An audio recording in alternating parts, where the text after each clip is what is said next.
Hello and welcome to my YouTube channel. कैसे हैं आप सभी लोग? आई होप आप अच्छे होंगे और प्रैक्टिस आप कर रहे होंगे। जैसे कि आपको पता है एयरफोर्स XY और ये CHSL के एग्जाम आने ही वाले हैं, तो भाई उसी को देखते हुए सीरीज में हम चल रहे हैं। तो आज मैं आपके सामने फिल इन द ब्लैंक्स की एक सीरीज लेके आया हूँ। तो भाई अगर मेरा एक्सप्लेनेशन आपको अच्छा लगे तो प्लीज़ मेरे चैनल को सब्सक्राइब कर लेना and don't forget to press the bell icon. तो without any wasting time let's roll the intro.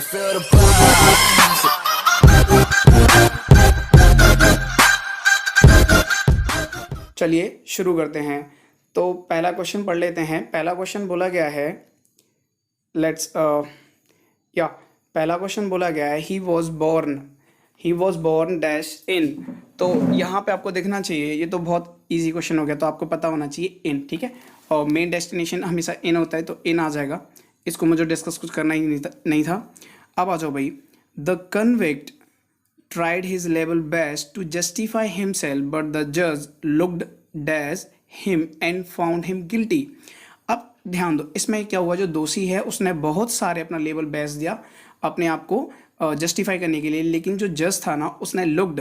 अब लुक्ड अराउंड मतलब चारों तरफ देखना। लुक्ड एट का मतलब क्या होता है? बेसिकली लुक्ड एट का मतलब क्या होता है? लुक्ड एट का मतलब होता है किसी चीज़ को अच्छे से एग्जामिन करना, यानी कि अच्छी तरह से देखना, तो लुक्ड एट आ जाएगा।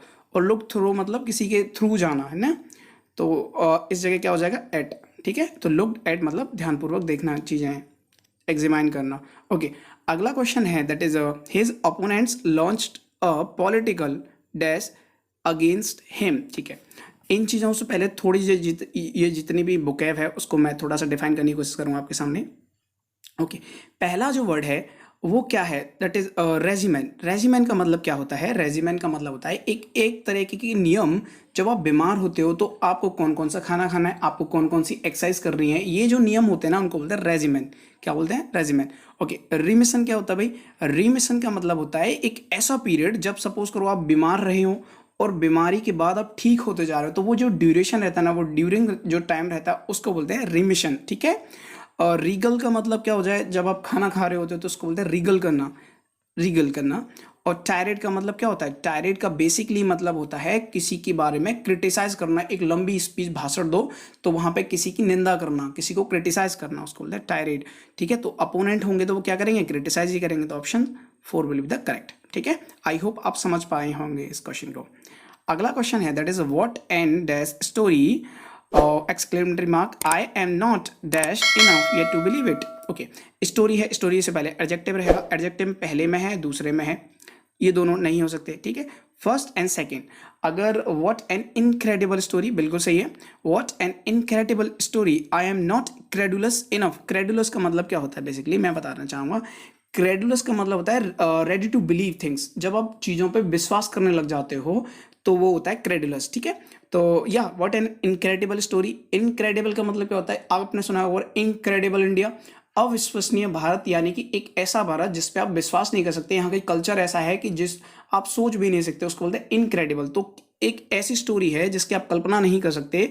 तो what an incredible story I am not credulous enough yet to believe it. तो option first will be the correct. Okay, चलिए अगला क्वेश्चन पढ़ लेते हैं।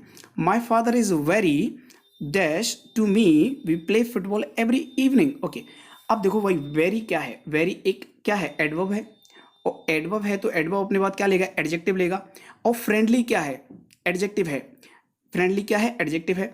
अच्छा, आपको पता होगा नाउन में, ओके, नाउन में एल वाई लगाने से क्या बनता है? नाउन क्या है? नाउन नाउन नाउन में एल वाई लगाएंगे तो क्या बनेगा? एडजेक्टिव बनेगा, ठीक है। एडजेक्टिव में एल वाई लगाएंगे तो क्या बनता है? एडवर्ब बनता है, ठीक है। ओके, तो भाई इस हिसाब से देखो तो फ्रेंड क्या है? नाउन है, नाउन में एल वाई लगा तो क्या बन गया? एडजेक्टिव। तो ये हो सकता है, बिल्कुल ठीक है। फ्रेंड्स एक नाउन है, फ्रेंडशिप भी एक नाउन है, और फ्रेंड लाइक भी एक नाउन है। तो ये तीनों एलिमिनेट हो गए, तो आपके पास ऑप्शन ए ही बचा, ठीक है। तो friendly will be the correct. अब आ जाओ भाई, क्वेश्चन नंबर है 379। इस क्वेश्चन में पूछा गया है a technology start customer would be, okay, dash to be presented with a new product. अच्छा, अब थोड़े वर्ड को आपको नॉलेज इनके बारे में होनी चाहिए थी, अगर नहीं है तो वहाँ प्रॉब्लम हो जाएगी, ठीक है।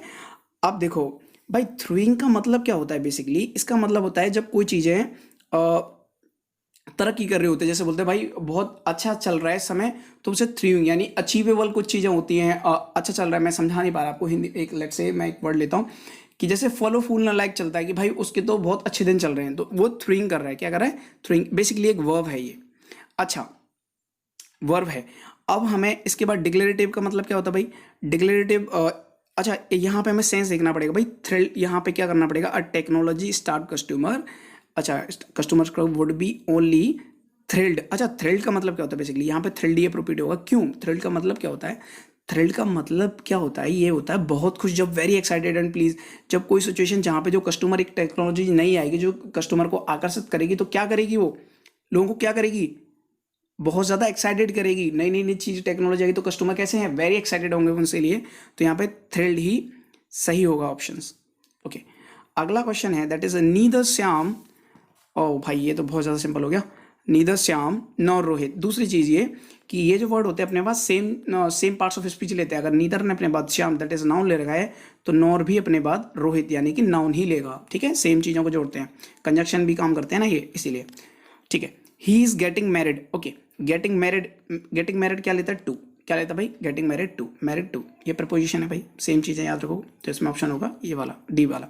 आ जाइए, या अब इस वाले में देखिए भाई 382 में यहाँ पे बोला गया है medical doctor should try to dash as many as patients possible.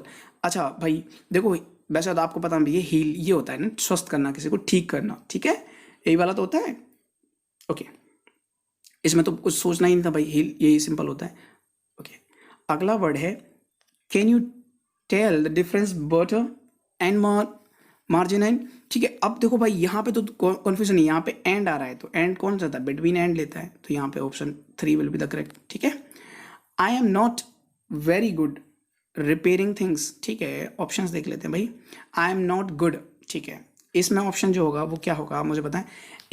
एक छोटा सा सेंटेंस मैं आपसे पूछता हूँ, अगर आप बोलें कि आपकी मैथ्स अच्छी है तो आप कैसे बोलेंगे, तो आप बोलेंगे I am good in maths, I am good in maths, नहीं ऐसा नहीं होगा, I am good at maths, ठीक है, I am good at English, ठीक है। ओके, उसी तरीके से जब आप किसी में अच्छे होते हो तो आप लगता है गुड एट लेता है, क्या लेता है भाई, गुड एट, तो यहाँ पे सही होगा गुड एट, ठीक है। ओके, अगला क्वेश्चन पढ़ लेते हैं, विल ऑफ यू, अगला क्वेश्चन है विल ऑफ यू, ठीक है, रेज या रेस, इसमें क्या ऑप्शन सही हो सकता है, आप बताओ। रेज का मतलब क्या होता है, बेसिकली रेज, देखो ये वाला, अच्छा रेज योर हैंड्स मतलब हाथ उठाना, ऊपर हाथ उठाना ऐसे, तो ये रेज योर हैंड होता है ये वाला।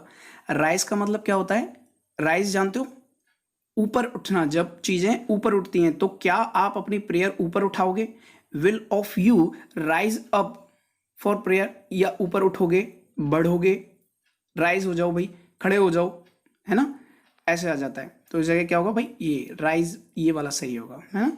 और रेज ये क्या होता है, ये वाला रेज, इसका मतलब होता है किसी चीज को पूरी तरह नष्ट कर देना, ठीक है, डिस्ट्रॉय कर देना, और रेज तो आप जानते हो भाई, ठीक है। थोड़े थोड़े न्यूआंस हैं वो आप देखने पड़ेंगे भाई, हल्के little bit, fill in the blanks में यही सीन रहता है। और ये अगर ये एरर होते तो आपको पता होता है कि यहाँ गलती है तो आप उसको कर देते हो, लेकिन गलती कहाँ है, कैसे इंप्रूवमेंट चाहिए होता है, कौन सा मोर अप्रोप्रिएट आंसर होगा, ये थोड़े समझने वाली चीज़ें होती हैं। The art of cooking, okay, the art of cooking in instant time, पहले तो आर्ट ऑफ कुकिंग यानी वर्ब के बाद ऑब्जेक्ट गायब है, यानी कि पैसिव वॉइस बनेगा, तो पैसिव वॉइस के लिए मैं फर्स्ट सेकेंड एलिमिनेट कर सकता हूँ और थर्ड एलिमिनेट कर सकता हूँ, मेरे पास ऑप्शन फर्स्ट एंड फोर्थ बचा। अगर मैं और ध्यान से देखूं तो मुझे दिख जाएगा ये बात इंसियंट टाइम की हो रही है, तो मैं ऑप्शन फोर्थ के साथ ही जाऊंगा, ठीक है भाई, समझ में आ रहा है भाई।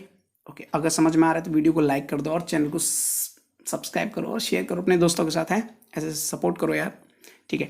अ नंबर ऑफ रिफ्यूजीज, अच्छा अ नंबर क्या लेता है, अगर आपने एसबीए पढ़ा हुआ सब्जेक्ट वर्ब एग्रीमेंट, वहाँ पे बताया जाता है अ नंबर क्या लेता है भाई, प्लूरल वर्ब लेता है। अगर प्लूरल वर्ब लेता है तो बताओ क्या हो सकता है, हैज़ हटा सकते हो, आर हटा सकते, इज हटा सकते हो, फिर आगे बीन भी लग रहा है, यानी तो क्या हो सकता है बी नहीं हो सकता है, ठीक है, यही सही होगा। आ जाओ भाई, बहुत सिंपल क्वेश्चन हो रहे हैं ये तो कुछ, ठीक है। What would you have done if you dash the train, अरे यार ये तो बहुत सिंपल कंडीशनल सेंटेंस, अगर आपने इससे पहले मेरे सारे वीडियोस देखे होंगे तो आपको मैंने बहुत बार डिस्कशन भी किया है भाई, तो मैं बार बार चीज़ें नहीं बताऊंगा, अगर कुछ लोग बोर हो जाते हैं सेम चीज़ें को, तो कंडीशनल में बताया था, यहाँ पे वुड हैव आता है तो आगे वाले सेंटेंस क्या रहता है, had, missed, had plus third form, तो आपको यहाँ पे जो करना पड़ेगा that is option second will be the correct. तो what would you have done if you had miss the train. अगला question, I stay in Mumbai, I stay in Mumbai dash 8 year, that is 8 year क्या होगा, एक period of time होगा, और period of time के लिए क्या आता है दैट इज फॉर, और पॉइंट ऑफ टाइम के लिए क्या आता है सिंस आता है, ठीक है। तो अगला क्वेश्चन देख लो भाई, if I dash her address, ये कंडीशनल फिर बन गया, कॉमा आई वुड हैव, देखो यहाँ फॉर आ गया, अभी इससे पहले वाला बताया था ये 388 वाला, देखो यहाँ पे वुड हैव आ गया, अगर यहाँ पे वुड आ गया तो पहले क्या बनेगा हैड प्लस थर्ड फॉर्म, तो देखो भाई ऑप्शन सेकंड में ये सही होगा, ठीक है भाई, समझ लेना अच्छे से, ठीक है, और बस प्रैक्टिस करते रहो, चीज़ें सब अपने आप सॉल्व होती जाएंगी, एक बार में नहीं सीखते ये चीज़ें, just do practice more and more, एक दिन कमांड हो जाएगी आपकी। Balu dash in several other states when he decided to work in Kolkata, ठीक है, इसका मतलब क्या हुआ भाई, ध्यान से पढ़ो। तो पहले तो ये बालू ने बहुत समय पहले, Balu dash in several other state when he decided to work in Kolkata, जब उसने कोलकाता में काम करना डिसाइड किया तो उससे पहले वो कई सारी स्टेट्स में काम कर चुका था, तो काम कर चुका था, पास्ट हैबिट तो सेंटेंस पास्ट बनेगा, सारी पास्ट में, लेकिन कर चुका था, काम बहुत पहले हुआ था, तो भाई had work will be the correct, ठीक है। The degree will be awarded during the annual, या देखो जब भी स्कूल में जो डिग्री वाला फंक्शन होता है ना, जहाँ पे एक बेसिकली मीटिंग होती है जहाँ पे स्टूडेंट को बुलाया जाता है, उस दिन स्टूडेंट की डिग्री को बांटा जाता है, उसको बोलते हैं कॉन्वोकेशन डे, क्या बोलते हैं भाई कॉन्वोकेशन डे, या तो the degree will be awarded during the annual convocation conference, तो आप जानते हो एक मीटिंग होती है जहाँ पे लोगों के सेम इंटरेस्ट होते हैं, जहाँ पे वो डिस्कशन करते हैं, ठीक है, अपने अपने व्यूज़ रखते हैं, इंटरेस्ट सबका सेम होता है, अगर पॉलिटिकल है तो वहाँ जाएंगे लोग और अपने व्यूज़ रखेंगे, तो कॉन्फ्रेंस होगी। She slipped and dash her ankle, ठीक है, तो भाई एंकल का मतलब अगर वो स्लिप हो गई और मोच आ गई तो स्प्रेन का मतलब होता है बेसिकली मोच आ गई, उसने हर्टेड नहीं करेगी, अपने आप थोड़े ना करेगी, हर्ट करेगी, तो sprain will be the correct. अच्छा, मसूरी डैश द, ओके देखो भाई मसूरी ये हो गया मेन वर्ब, ठीक है, main subject, the queen of the hills in the India, ये बीच में ऐसे जुड़ा है क्लॉज है। अब ध्यान दो भाई, एक फ्रेज ऐसे जुड़ा है, फिर देखो मसूरी ऑफर्स मैनी, क्या होगा भाई मैनी एंटरटेनमेंट्स, क्या बहुत सारे एंटरटेनमेंट्स देता है, बहुत सारी साइड्स देता है, टूरिस्ट देता है, अट्रैक्शन देता है, अट्रैक्शन जगह देखने वाली जो जगह होती है अट्रैक्शंस देता है, तो भाई ये था उसका ऑप्शंस। आई होप आपको वीडियो अच्छी लगी होगी, अगर आपको वीडियो अच्छी लगे तो चैनल को सब्सक्राइब कर दो, यहाँ मेरा चैनल का लोगो आएगा, उस पर जाके भी क्लिक करके आप ऐसे सब्सक्राइब कर सकते हो, और अपने दोस्तों के साथ शेयर कर दो और वीडियो फैला दो यार, ठीक है, बहुत मेहनत होती है भाई, और मिलते हैं नए सेशन में, प्रैक्टिस करते रहिएगा, बाय बाय।